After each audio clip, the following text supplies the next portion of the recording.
স্বাগত সবাইকে রিলিজিয়াস মাইন্ডসেটের এই নতুন এপিসোডে। এই সিরিজের ভিডিওগুলোতে আমি পরিচিত প্রচলিত ধর্মীয় রীতিরেওয়াজের অসঙ্গতি তুলে ধরার চেষ্টা করি। ভিন্ন ধর্মাবলম্বীদের সম্পর্কে কোরআন শিরোনামে ইহুদি খ্রিস্টান এবং সাবিনদের সম্পর্কে কোরআনের দৃষ্টিভঙ্গি ব্যাখ্যা করেছি। ইহুদি খ্রিস্টান সহ আব্রাহামিক সকল ধর্মাবলম্বীদের কোরআন মুসলিম বলেছে এবং সূরা বাকারা 62 এবং সূরা মায়দা 69 নং আয়াতে ইহুদি খ্রিস্টান সাবিন সহ যারাই স্রষ্টা ও পরকালে বিশ্বাস করে এবং ভালো কাজ করে তাদেরকে জান্নাতের সুসংবাদ দেওয়া হয়েছে। ডক্টর আবু বকর মোহাম্মদ জাকারিয়া এবং অন্যান্য প্রসিদ্ধ মত অনুযায়ী সাবি হচ্ছে বিভিন্ন গ্রহ নক্ষত্রের পূজারী, মতান্তরে ফেরেশতাদের উপাসনাকারী বা যাদের সুনির্দিষ্ট সুসংগঠিত ধর্ম নাই, সনাতন বা প্রথাভিত্তিক ধর্মাবলম্বী। এই ভিডিওতে হিন্দু ধর্মাবলম্বীদের সম্পর্কে ইসলামের দৃষ্টিভঙ্গি তুলে ধরব, যা হিন্দু মুসলমান অনেকের কাছে কিছুটা অপরিচিত মনে হবে। কারণ ধর্মের নামে রাজনীতি, বিভাজন, বিভক্তি, রক্তপাত যাদের পকেট ভারী করছে, তারা বিভিন্ন উদ্ভট বক্তব্য এক পেশে তথ্যপত্র জোগাড় করে আমাদের একে অপরের মুখোমুখি দাঁড় করাতেই তৎপর। বাবরি মসজিদ ভেঙে রাম মন্দির বানানো, কাশ্মীরে গণহত্যা, নাগরিকত্ব বিলের নামে মুসলমানদের ভারত থেকে বিতাড়ন, ধর্মের ভিত্তিতে ভারত পাকিস্তান ভাগ, ভারত পাকিস্তান উত্তেজনা জিইয়ে রাখা, বিভিন্ন সময়ে বাংলাদেশ থেকে হিন্দুদের উচ্ছেদের কারণ সম্পূর্ণভাবে রাজনৈতিক এবং অর্থনৈতিক। এর সাথে ধর্মের কোনো সম্পর্ক নাই। ইসলাম বা হিন্দু কোনো ধর্মই এ বর্বরতায় এক বিন্দু পুণ্যও রাখেনি। বরং এসব সাম্প্রদায়িক দাঙ্গায় যে হিন্দুরা মুসলমানদের আশ্রয় দিয়েছে বা যে মুসলমানরা হিন্দুদের সুরক্ষা দেয়াল হয়ে দাঁড়িয়েছে, তারাই প্রকৃত ধার্মিক। আমি ভিন্ন ধর্মাবলম্বী এমনকি নাস্তিকদের সম্পর্কে কথা বলার ক্ষেত্রেও এটা মাথায় রাখি যে তারা আমার কথাগুলো শুনছেন বা শুনবেন। তাদের বিশ্বাসের প্রতি সম্মান রেখেই আমার মতামত দেওয়ার চেষ্টা করি। ইসলাম প্রচারের ক্ষেত্রে কোরআনের নির্দেশনাও তাই। কিন্তু যারা ভিন্ন মতকে সম্মান দেখানোর মধ্যে ষড়যন্ত্র, দালালি খোঁজেন এবং তাদের নিকৃষ্ট ভাষায় গালাগাল করাকে পুণ্য মনে করেন, তারা দয়া করে আমার চ্যানেল থেকে কেটে পড়েন। I'm proud to be a Muslim, but at the same time, I'm ashamed of some so-called Muslims. আমি স্পেসিফিক কারণ নাম নিতে চাই না, বাট ইউ নো আমি কাদের কথা বলছি। কোরআনে সব ধর্মাবলম্বীদের নাম উল্লেখ না করা হলেও বিভিন্ন বিশ্বাসকে বিশেষায়িত করে, যেমন কাফের বা নাস্তিক, মুশরিক বা যারা আল্লাহর সাথে শরীক করে, এবং মুনাফিক বা ছদ্মবেশী ধার্মিক, তাদের পরিণাম নিয়ে বলা হয়েছে। কাফের, মুশরিক বা মুনাফিকদের পরিণাম বা পরিণতি বেশ স্পষ্ট। যদিও আমরা ধার্মিকরাও শিরক, কুফরি বা মুনাফিকিতে ইচ্ছায় অনিচ্ছায় বা অজ্ঞতাবশত জড়িয়ে যাই। তাই আপাত দৃষ্টিতে কাউকে ধার্মিক মনে হলেও সে আল্লাহর দৃষ্টিতে কাফের, মুশরিক বা মুনাফিক হতে পারে। আবার আপাত দৃষ্টিতে কাউকে কাফের বা মুশরিক মনে হলেও তার অন্তরের বিশ্বাস একমাত্র আল্লাহই ভালো জানেন। হিন্দু শব্দটি যেহেতু কোরআনে উল্লেখ করা হয়নি, তাই হিন্দু ধর্মাবলম্বীদের সম্পর্কে হোলসেল কোনো সিদ্ধান্ত দেওয়া যাবে না। তাদের পরিণতি সম্পর্কে আমাদের মুসলমানদের সিদ্ধান্ত মূলত তাদের বিশ্বাস ভিত্তিক। অর্থাৎ তারা যেহেতু পূজা করে, বিশ্বাস করে তারা মুশরিক। এনিওয়ে, এটা তাদের বিশ্বাস সম্পর্কে আমাদের সুবিধাজনক মডেল। হিন্দুদের মধ্যে যাদেরকে উদাহরণ হিসাবে নিলে পুরো হিন্দু ধর্মকে প্রশ্নবিদ্ধ করা যাবে, তাদেরকে আমরা হিন্দু ধর্মের প্রতিনিধি বিবেচনা করি। ভিন্ন ধর্ম বিশ্বাসকে ফলসিফাই করার ক্ষেত্রে এ মডেল বেশ জনপ্রিয়। যেমন শিয়ারা এই বিশ্বাস করে, সো তারা কাফের। খ্রিস্টানরা ইত্যাদি ইত্যাদি বিশ্বাস করে, সো তারা মুশরিক। সুন্নিরা এমনটা বিশ্বাস করে, সুতরাং তারা বেদাতি, সো অন। সব ধর্মেই এমন কিছু মানুষ আছে যারা নিজেদের সে ধর্মের মালিক মনে করে, কিন্তু এরা এতই ধর্মান্ধ, মূর্খ, জড়বুদ্ধি সম্পন্ন ইতর শ্রেণীর, যারা মানুষ হিসাবেই বিবেচিত হতে পারে না। তাদেরকে বিবেচনায় নিয়ে ধর্ম বা মাযহাবকে মূল্যায়ন করলে সেকুলারই সমাধান দেখবেন। আমি হিন্দু ধর্ম সম্পর্কে সামান্য যা জানি তার ভিত্তিতে হিন্দুদের বিশ্বাসকে বিশ্লেষণ করার চেষ্টা করব এবং তাদের সম্পর্কে কোরআনের দৃষ্টিভঙ্গি বোঝার চেষ্টা করব ইনক্লুসিভ পয়েন্ট অফ ভিউ থেকে। অর্থাৎ আমারটাও ঠিক, একই সাথে আপনারটাও ঠিক হতে পারে। তবে আমার এই ভিডিও যারা দেখবেন তাদের মধ্যে ভিন্ন ভিন্ন মতামত থাকবে অবশ্যই। আপনারা কমেন্টে আপনাদের মতামত, দৃষ্টিভঙ্গি শেয়ার করবেন, যাতে ভিউয়াররা ভিডিওর পাশাপাশি কমেন্ট সেকশন থেকেও গুরুত্বপূর্ণ ইনসাইট পায়। তবে যারা ভিন্ন মত দেওয়ার ক্ষেত্রে ন্যূনতম ভদ্রতা প্রদর্শন করতে জানেন না, সেসব ইতর শ্রেণীর লোকদের আমি সিম্পলি ব্যান করে দিই, কারণ তাদের সাথে তর্ক করতে তাদের লেভেলে নামা উচিত মনে করি না। হিন্দু শব্দটা রিলিজিয়াস আইডেন্টিটি নয়, এটা জিওগ্রাফিক্যাল আইডেন্টিটি। গ্রিকরা যখন ইন্ডিয়া জয় করে, তারা নর্থ ওয়েস্ট ইন্ডিয়ান রিভার সিন্ধু বা স্থানীয় ভাষায় ইন্দু নদীর তীরের অধিবাসীদের ধর্ম, বর্ণ, ভাষা নির্বিশেষে ইন্দু বলে সম্বোধন করে। পরবর্তীতে আরবরা এই পুরো ভৌগোলিক অঞ্চলের নাম দেয় ইন্ডিয়া, ইন্দু থেকে ইন্ডিয়া। হিন্দু শব্দটাকে রিলিজিয়াস আইডেন্টিটি হিসাবে অফিসিয়ালি ব্যবহার করে ব্রিটিশরা। তারা এই অঞ্চলের নন আব্রাহামিক সব ধর্মাবলম্বীকেই হিন্দু বলে সম্বোধন করে। তাই আজকের হিন্দু ধর্মের ভেতর অনেকগুলো ধর্ম বা ভার্সন আছে। রাম, কৃষ্ণ, শিব, গণেশ, হনুমান, অনেক অনেক ভগবানের পূজারী আছে, যা থেকে আন্দাজ করা যায় যে এরা একসময় স্বতন্ত্র ধর্মাবলম্বী ছিল। ধর্ম হিসাবে হিন্দু শব্দটা ইনিশিয়ালি ছিল ইম্পোজড, কিন্তু সময়ের আবর্তে উপমহাদেশের সকল সনাতন ধর্মাবলম্বীরা নিজেদের হিন্দু পরিচয়কে মেনে নিয়েছে, যা হিন্দুস্তানি জাতীয়তাবাদের অন্যতম প্রধান উপকরণও। হিন্দুদের প্রাচীন ধর্মগ্রন্থ হিন্দু শব্দটি নেই।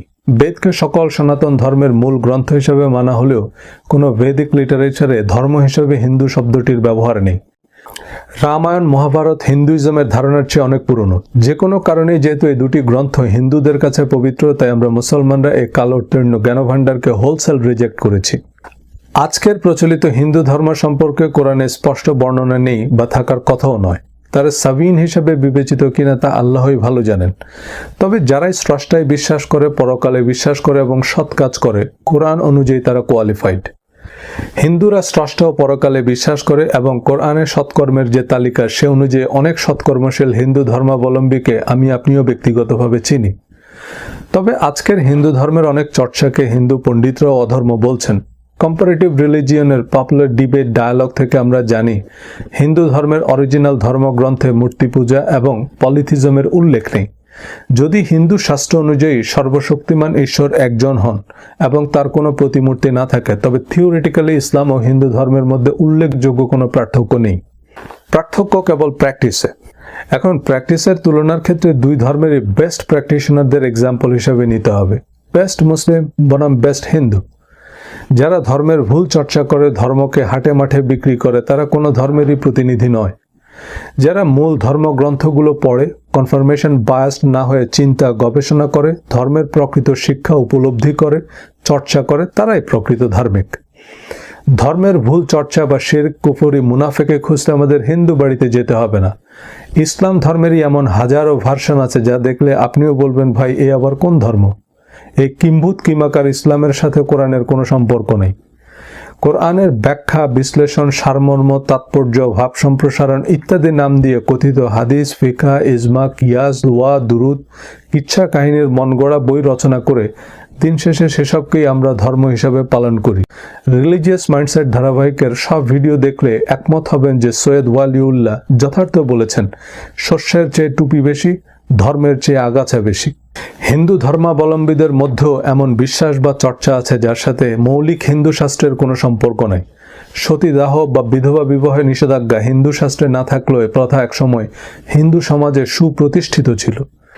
সব ধর্মের মূল গ্রন্থগুলো নিয়ে জালিয়াতির ইতিহাস আছে। অর্থ না বুঝে কোরআন পড়তে, শুনতে বা মুখস্থ করতে বলেন আমাদের আলেমরা। কারণ অর্থ সহ পড়লেই বুঝবেন ইসলাম ধর্মে আলেমের কোনো পোস্টই নেই। কোরআনই সবচেয়ে বড় মুফাসসিরে কোরআন। অর্থ না বুঝলে ফিজিক্সের বইও যা, কবিতার বইও তা। চাইনিজ ভাষা, কোরিয়ান ভাষা সবই এক। একইভাবে একসময় সাধারণ হিন্দুদের বেদ শোনা গুরুতর অপরাধ হিসেবে বিবেচিত হতো। ভগবত গীতার গুপ্তধন উদ্ধারে যাদের সাহায্য চাইবেন তারা আপনাকে ছাত্র হিসাবে নয়, কাস্টমার হিসাবে দেখবে। বেদ গীতার নিঃস্বার্থ শিক্ষক ডুমুরের ফুলের চেয়েও দুর্লভ। স্বামী বিবেকানন্দ একবার গীতার রূপকথাকে দারুণভাবে ব্যাখ্যা করেন যে Bhagavad Gita is part of the great epic Mahabharata, which is all about a great war between two sets of cousins, Kaurava এবং পাণ্ডব। পাণ্ডবরা ছিল সৎ, মহৎ, ন্যায়পরায়ণ, আর কৌরবরা ছিল তার উল্টা। কুরুক্ষেত্রের যুদ্ধে পাণ্ডব প্রিন্স অর্জুন দেখলেন যে দুই পক্ষেই তার ফ্যামিলি মেম্বার্স। হার জিত যাই হোক, তিনি তার নিকট আত্মীয়দের হারাবেন। তখন তিনি তার অ্যাডভাইজার লর্ড কৃষ্ণার কাছে পরামর্শ চাইলেন এবং কৃষ্ণা তাকে যুদ্ধ চালিয়ে যাওয়ার পরামর্শ দেন তার নৈতিক দায়িত্ব হিসাবে। কুরুক্ষেত্রে প্রিন্স অর্জুন এবং লর্ড কৃষ্ণার মধ্যে যে কথোপকথন, সেই অংশটুকুই মূলত ভগবত গীতা।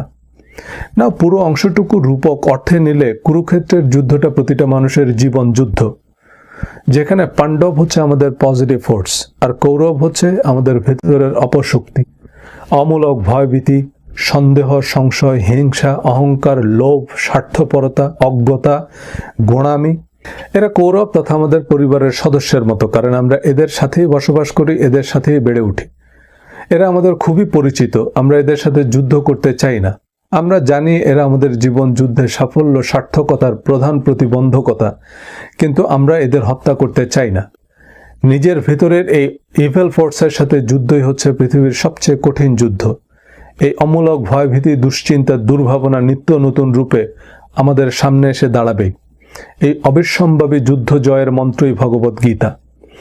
স্বামীজিকে একজন জিজ্ঞেস করলেন, হিন্দু শাস্ত্রে পলিথিজম মূর্তি পূজার কথা না থাকলেও আপনারা বহু ভগবানের মূর্তি বানিয়ে তাদের পূজা করেন। স্বামীজি জবাব দিলেন, আমরা একজন ভগবানেরই ভিন্ন ভিন্ন গুণের পূজা করি। যেমন আপনারা রহিম, রহমান বিভিন্ন নামে একজন ঈশ্বরকেই ডাকেন। আর মূর্তি বানানো? স্বামীজি জবাব দিলেন, আমরা কোনো মূর্তির পূজা করি না। সে মূর্তির রূপে প্রকৃত ভগবানের পূজা করি। কোনো ছবি বা প্রতিকৃতি নয়, ছবির মানুষটাকেই তার প্রাপ্য সম্মান দিই। কোনো মানুষ নয়, তার গুণের পূজা করি। ন্যূনতম বোধ বুদ্ধি সম্পন্ন কোনো হিন্দু পাথরের মূর্তিকে ভগবান মনে করে না, বরং সেটাকে ভগবানের মূর্তি বা কল্পিত রূপ হিসাবে বিশ্বাস করে, ভক্তি করে। স্বামী বিবেকানন্দের ভগবানের মূর্তি বানানোর এবং সে মূর্তির রূপে ঈশ্বরের পূজা করার ব্যাখ্যা কার কাছে কতটুকু গ্রহণযোগ্য হবে জানি না, তবে আমরা আমাদের সাধারণ বিবেচনা বোধ থেকে শহীদ মিনারে স্মৃতিসৌধে জুতা পায়ে উঠি না, ফুল দিয়ে শহীদদের শ্রদ্ধা জানাই।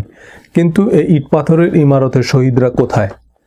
কাবার ছবি ফটোশপে এডিট করে দাঙ্গা বাঁধিয়ে দেওয়ার বহু ঘটনা ঘটেছে, কিন্তু ওটা তো কাবা নয়, কাবার ছবি। কাবা যেখানে ছিল সেখানেই আছে, সুরক্ষিতই আছে।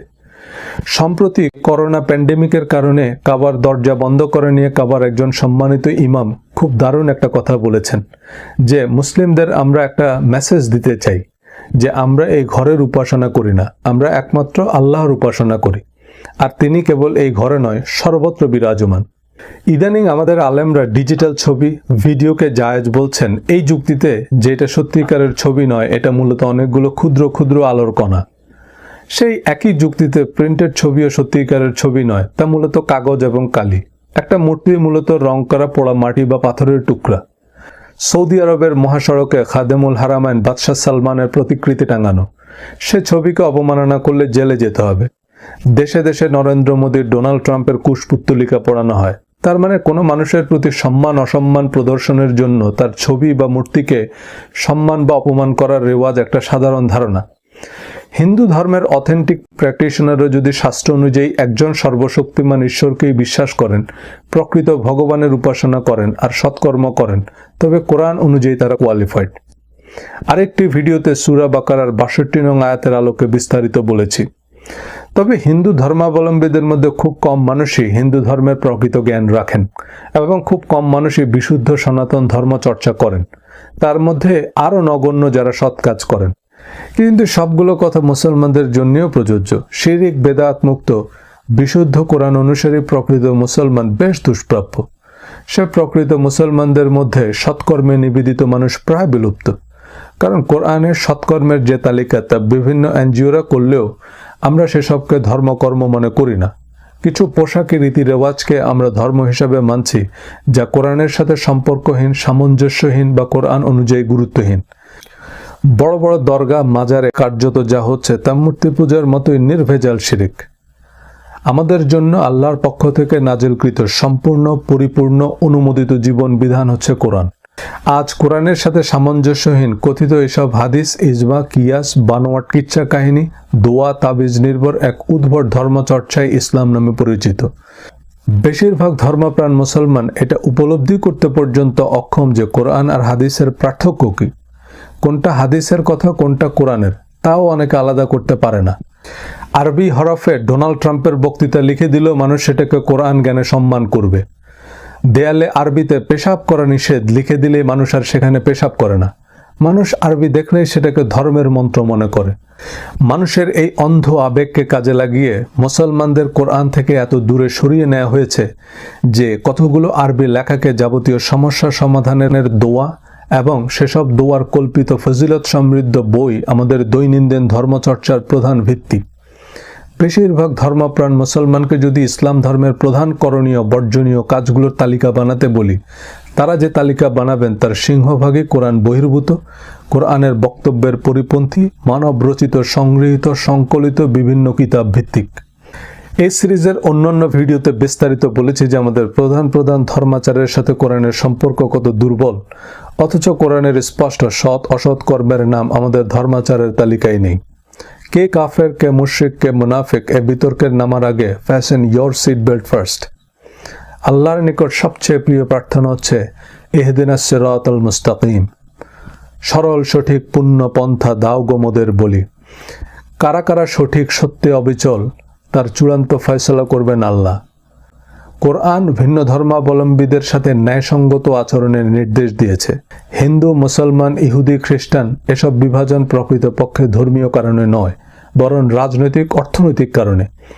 ধর্মের দোহাই দিয়ে রোহিঙ্গাদের আসামের মুসলমানদের উৎখাত করা যায়, জয় শ্রীরাম স্লোগান দিয়ে কাশ্মীরে গণহত্যা চালানো যায়, বাবরি মসজিদ ভেঙে দেয়া যায়, বা আল্লাহু আকবর স্লোগান দিয়ে বাংলাদেশের হিন্দুদের উৎখাত করা জায়েজ। বেহেশত তো পরকালের বিষয়, এই দুনিয়াতেই কেউ কাউকে এক চুল পরিমাণ ছাড় দিতে নারাজ।